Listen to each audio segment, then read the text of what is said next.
Hello everybody, it's old shazizz here. I'm out here in my mad science laboratory. You're looking down the barrel of a death ray.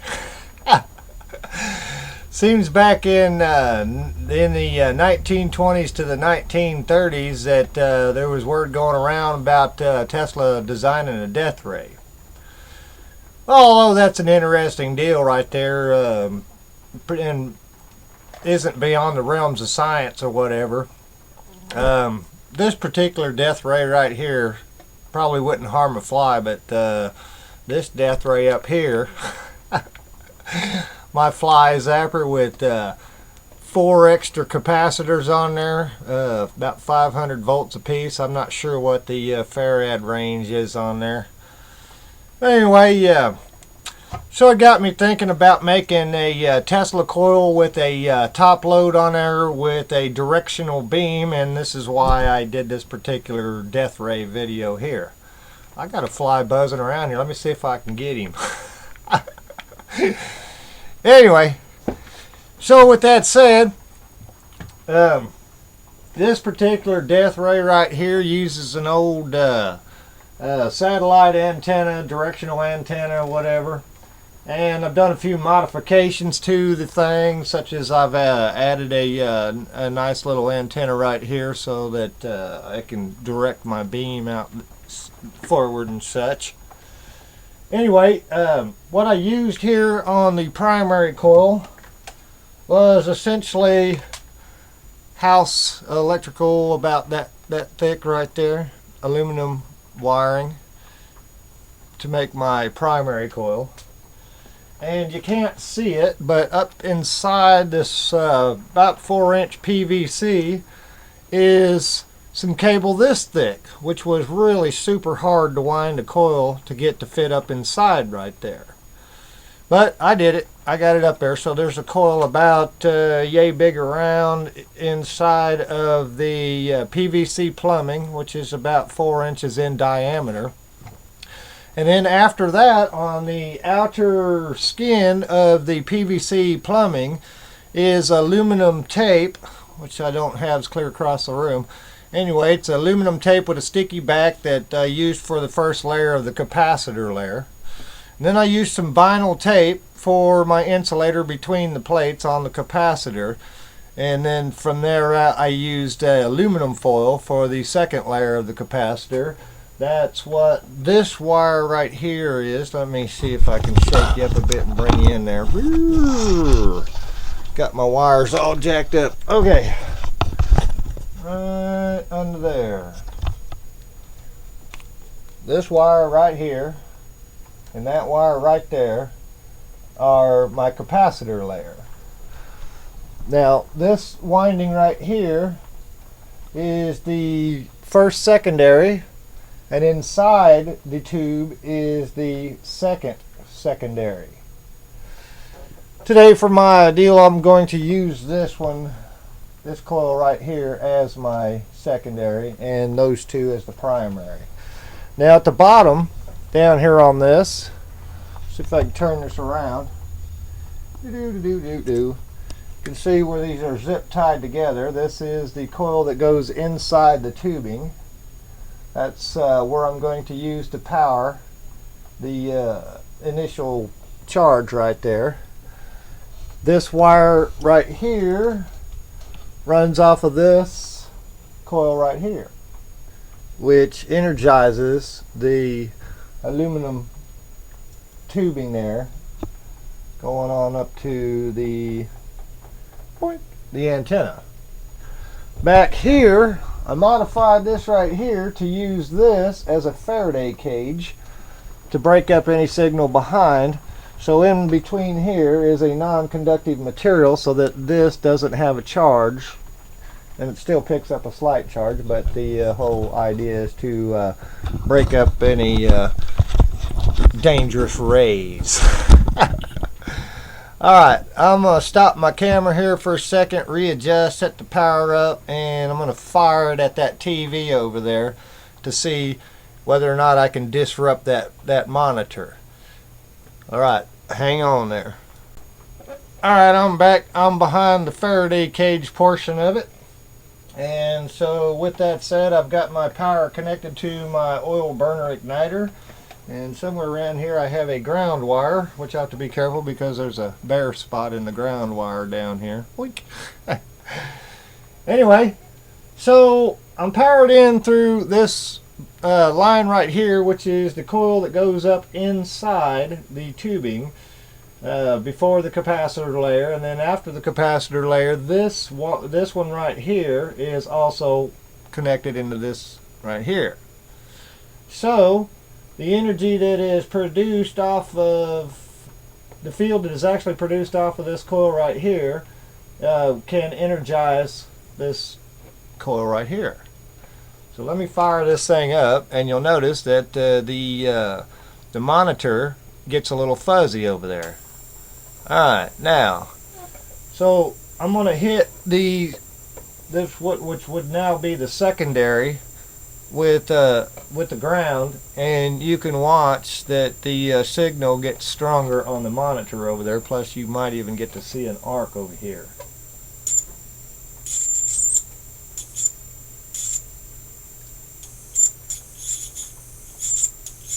There's it.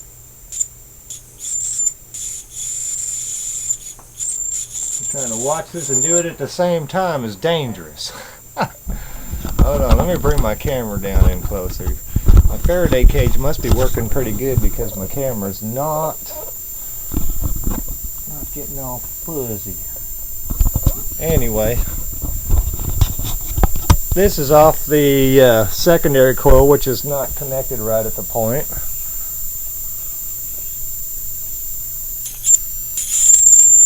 You can see that it's picking up some really good energy. Alright, now we'll check my Faraday cage to see, make sure. See, there's just a tiny little arc on there. So my ground connector's functioning. Alright.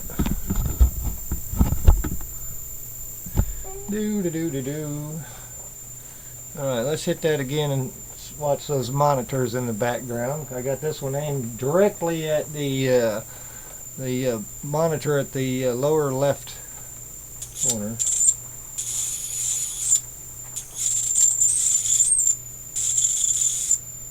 So it's definitely sending a directed beam towards that monitor. Now we all know that if you've used Wi-Fi, you can actually modify your Wi-Fi antenna using aluminum foil and basically direct that field around and out to a certain direction, so it's not beyond the realms of possibility to do a directional beam. And depending on which frequency you actually run through this coil right here would depend on whether or not it would be the equivalence of a death ray.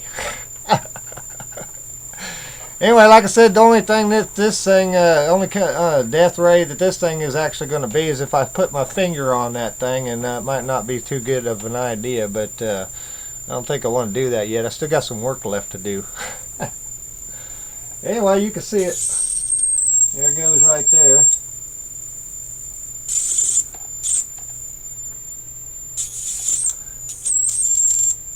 The top load of my Tesla coil is actually doing a directional, sending out a directional field.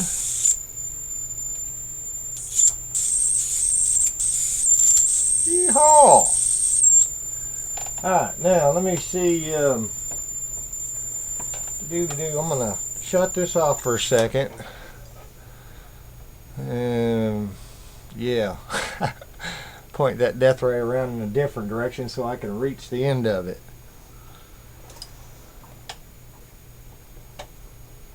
Yeah. Pause. Okay, I'm back. Yeah, not quite looking down the barrel of the death ray, so let me scoot the death ray backwards. Ah! There we go. Everybody duck. Reach for the sky. Crazy mad science guy's got a death ray. All right. Now keep in mind, folks, this is just a fun video. You always got to be cautious when you're messing around with electricity. Now let's see how this beam affects. Okay. Let's see how the beam affects my camera. Hey, we're doing all right. All right. See how.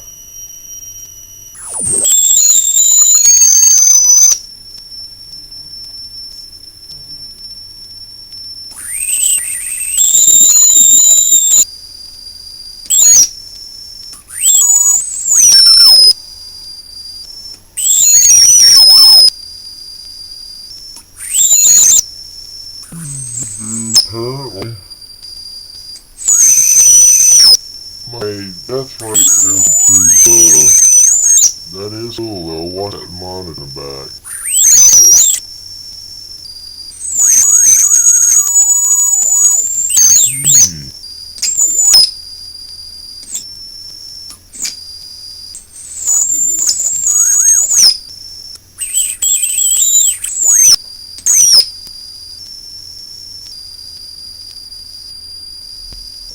I'm trying to watch the camera at the same time. Okay, I'll open an eye over here.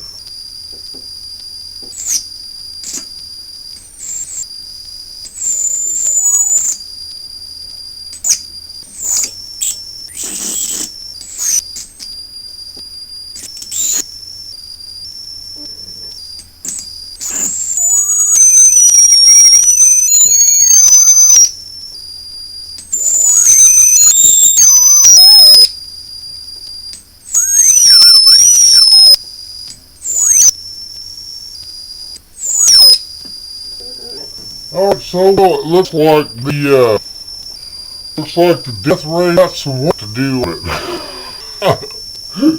But check out the capacitor layer right here. This is the capacitor layer explained earlier. Look at the power off of that thing.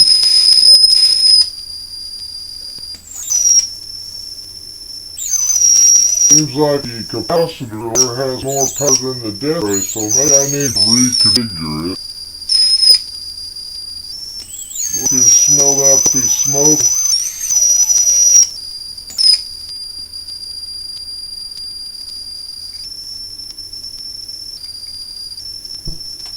Uh-oh, look at that, I burnt my wire off. Alright, now I'll reach across this death ray right here and shut off. Alright, so it looks like old shazizz ain't be taking over the world anytime soon. Anyway, I had a little bit of fun with that. Had me a debris. I did try out my deal right there for the capacitor layer, and this thing does have charge after it's off because of that capacitor layer. So anyway, that is, folks. There's a shazizz version Tesla death ray. I need to work on it some if I could take the world. Stuff. Good love, buddy. Take care.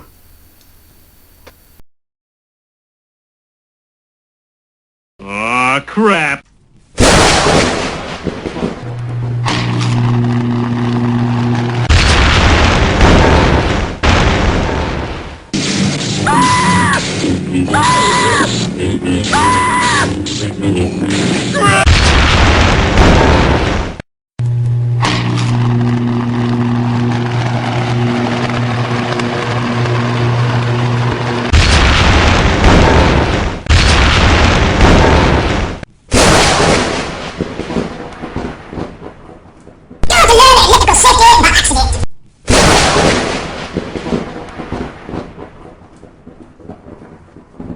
Operator, give me the number for 911.